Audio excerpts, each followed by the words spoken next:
Hi everyone, my name is Charlie and today I have the new kind of summer tag. I was tagged by Dane of Dane Reads and this tag was created by Book Break. This is a tag all about summer. Let's just get on with it. 1. Start by recommending a book from the country you're in now, as close as you can find to the place you are. A bit of shameless self-promotion here, but I'm going to recommend my latest book, An Heir to Murder. This book came out in February, and not many people have bought it because all of my events ended up getting cancelled. And if you know something about me, you know that my second book also did incredibly poorly. So somehow I feel there is somebody looking down at me saying, this is not the career path you should be going down as a creator. Either way, all of my books are set in an alternate version of Macclesfield called Partridge Mews. I do this so that I can move things around a bit, but there are various landmarks in there inspired by my hometown. An Heir to Murder just happens to be the latest. It is a cosy crime novel following the character of Alice Valentine, who inherits a cottage from her auntie. The next day, her neighbour turns up dead and she ends up having to team up with Marmaduke Featherstone to solve the crime and figure out just how it links up with a murder that took place in the town 50 years previously. I'm proud of this book. Dane edited the book for me. It took a village for this one, and so I recommend it. 2. Recommend a book from a different county or area of the country. I have only just read this book, but it is The Miseducation of Evie Epworth by Matson Taylor. If you've read any of my R. Doris books, comedies, then you will love Matson Taylor's book, because I did. This is set in the Yorkshire Dales in 1962 and follows Evie Epworth after a car crash where she saw something she perhaps shouldn't have seen happening in a field. This is told in a style so reminiscent of classic British comedy, it's unreal. I could not believe it. I felt like I was reading Talking Heads by Alan Bennett, and you know how much I adore that. There were touches of Victoria Wood, Roy Clark, all of the things I like to put into my own comedy are featured in this book. It is so brilliantly told. The characters come to life. I recognised so many of the strong women at the core of this book, and I hope all of you pick it up because it is blooming marvellous. Next, recommend a book that reminds you of summers when you were young. Well, firstly, I'm still young. I'm still in my 20s, just the latter end. Something that comes to mind whenever I think about summer as a child is crime. And specifically because it used to be what was always shown on BBC, and my grandparents didn't have Sky, they didn't have Freeview, you just had the core 5 channels. And because of that, I saw a lot of Miss Marple. And whenever I think of summers when I was young, I recall a particular Miss Marple that just happens to be my favourite, and that is At Bertram's Hotel. Miss Marple ends up going and staying at a hotel from her youth. There is conspiracy, there are missing people, there is murder, there are children not knowing who their parents, secret children. It is a story I completely adore. I like these editions of the book. This is probably my favourite Miss Marple of the lot. I really like June Whitfield's rendition that she did on Radio 4 as the drama. I also like the Geraldine McEwen one from when I was younger.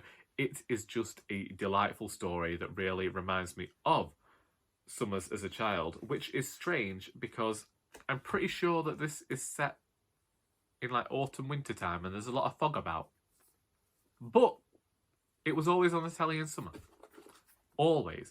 Because that scene, the almost cliffhanger ending, is one of those that is always stuck in my mind and actually differs from the novel. Next, we have recommend a book from a country you visited before. I have not visited many countries outside of the UK, and even then, it's only Wales, and I shamefully can't think of any Welsh authors I might have read. Therefore, I had to choose either Italy or Greece, and so This book has various writers. I'm currently learning it as I try to teach myself Italian. That is Le più bel sole in giallo. And I still can't do the Italian accent. I still can't roll my R's for the language. This is what I'm reading to help myself learn the language more. It's comic books. Each of them has a mystery in it. And the most recent one I started, which was only the third, because they do take me some time to get through. I am still very proud of the fact that I was able to read so many pages unaided without having to think about the words. It just came naturally.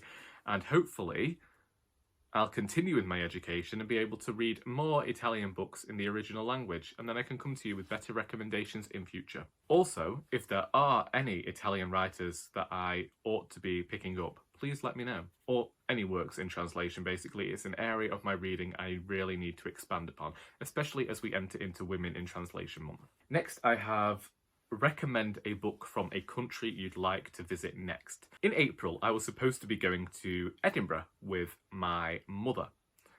We'd never been before, and so I was going to take her for her birthday. That never happened. But it's going to, therefore, the book I'm recommending comes from Scotland, and it is The Diary of a Bookseller by Sean Bithell. This, again, is the diary of the bookseller who owns a second-hand bookshop in Wigtown. This is a wry take on the writer's life as he works at this bookshop. I have the second one on my shelf ready to read, and I just really enjoyed it as a fast-paced piece of non-fiction, mindless really, but humorous, heartfelt, and yeah, it really shines a light on a side of bookselling I don't think people see that often, and definitely not me, but I always appreciate booksellers, and had I been able to follow that career, it is something I would have liked to have done. However, everyone says to me if I'd ever gone into bookselling, I would have just spent the days looking at the shelves and been annoyed by anyone who might have battered the books, so maybe one day I'll open my own bookshop and I'll just sit there reading whilst everyone else does the work. And 6, recommend a book from the furthest away place you can find. For this one, I went with Pachinko by Min Yin Lee. This is a book I read a few years ago and I read it in a day.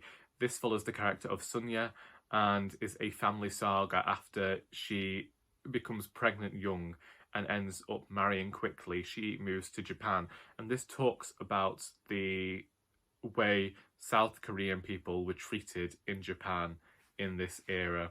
There's a lot of shame attached to it, and it can be a somewhat bleak story, but I thoroughly adored it, and it's a book I wish I'd talked more about at the time, and I ended up giving it to people as gifts, and they also adored it. So there you go, my recommendations sometimes work, and those are just some books to answer some prompts.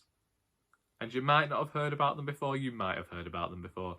Do please support your friendly indie author and help him to continue to pay his rent.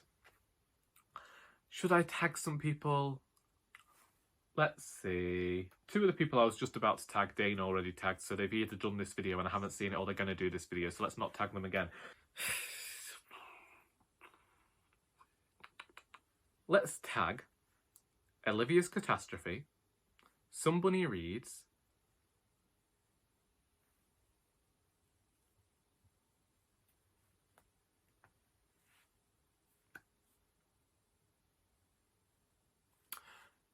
okay, if you want to be tagged, ask me in the comments and I will unofficially tag you, but I definitely want to see videos from Olivia's Catastrophe and Somebody Reads, and if I don't get those, well, I won't cry about it.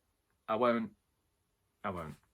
I hope that you have got something out of this video besides sheer boredom. And until next time, that is all. So why don't you just beggar off out of it?